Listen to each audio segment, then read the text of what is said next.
Qu'est-ce qui fait réellement chuter l'humanité? Le mal? La punition? Non. Selon moi, c'est la certitude. Croire savoir est le piège le plus subtil et le plus dangereux. Plongeons dans ce désert, là où la sagesse se cache. Il fut un temps où l'homme ne cherchait pas la vérité.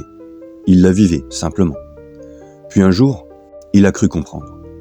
Et ce jour-là, la sagesse a commencé à s'éloigner.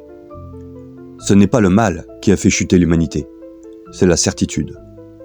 La certitude de savoir, la certitude de comprendre, la certitude de posséder. La sagesse ne s'est pas envolée, elle s'est retirée. Les anciens l'appelaient Sophia, non pas comme un prénom ni comme une femme à posséder, mais comme une présence. Une présence qui n'habite pas là où l'on croit savoir. Elle attend là où l'on accepte de traverser son désert intérieur. Traverser le désert n'est pas réservé aux hommes. Même les porteurs de lumière doivent apprendre l'humilité.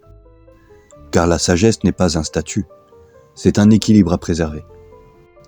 On croit souvent que Lucifer est tombé parce qu'il était mauvais, mais ce n'est pas vrai. Lucifer avait la lumière. Mais il s'est laissé envahir par l'ombre de l'orgueil. Il a cru qu'il pouvait partager ses connaissances aux hommes avant qu'ils ne soient prêts. Le monde n'était pas prêt, et les hommes se sont blessés eux-mêmes. Lucifer a perdu ses ailes, pas par punition, pas par colère divine, simplement parce qu'il n'a pas senti que sa sagesse s'était éloignée, et que l'orgueil avait pris sa place. Et c'est ainsi qu'une bonne intention peut devenir une chute. Pourquoi dit-on que l'enfer est pavé de bonnes intentions? Parce que vouloir éclairer n'est pas toujours savoir guider.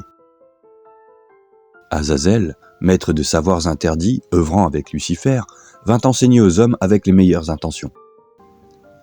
Il leur transmit le fer, la métallurgie, la magie et certains secrets.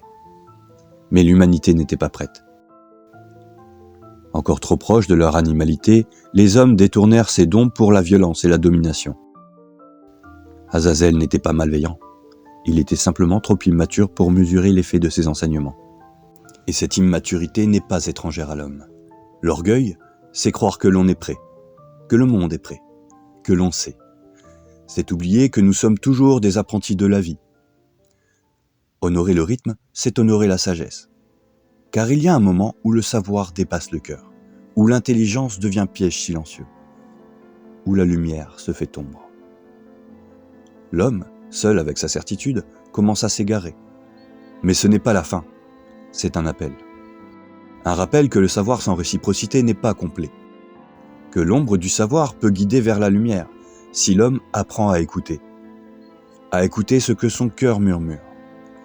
Et c'est là que notre époque entre en jeu.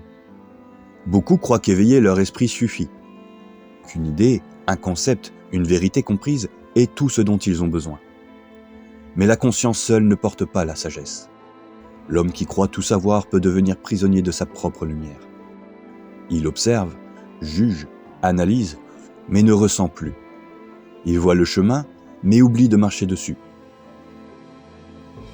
Comprendre sans vivre, analyser sans écouter, c'est marcher sur le sable mouvant. Une vérité n'est jamais solitaire. Elle doit être vécue, partagée, incarnée, mais jamais imposée à des personnes qui ne sont pas en phase avec elle. Sinon, elle devient une cage, une illusion, un désert de solitude. Et c'est là, dans cette expérience, que la vraie leçon commence. C'est là que l'homme éveillé cesse d'être seulement éveillé pour devenir vivant. Peut-être que le plus important n'est pas d'avoir raison, mais de rester en chemin. Nous restons tous des apprentis de la vie. Si tu le reconnais, tu peux soutenir cette vidéo avec un like et ancrer ta volonté de continuer à évoluer avec justesse en écrivant en commentaire « Je choisis d'apprendre ». Ici, sur cette chaîne, on explore sans certitude figée. Ceux qui veulent continuer cette démarche avec nous peuvent s'abonner pour ne pas manquer les prochaines explorations. Ton regard a sa place. N'hésite pas à partager ton point de vue en commentaire. Merci d'avoir partagé ce voyage à mes côtés avec un nouvel œil. À bientôt.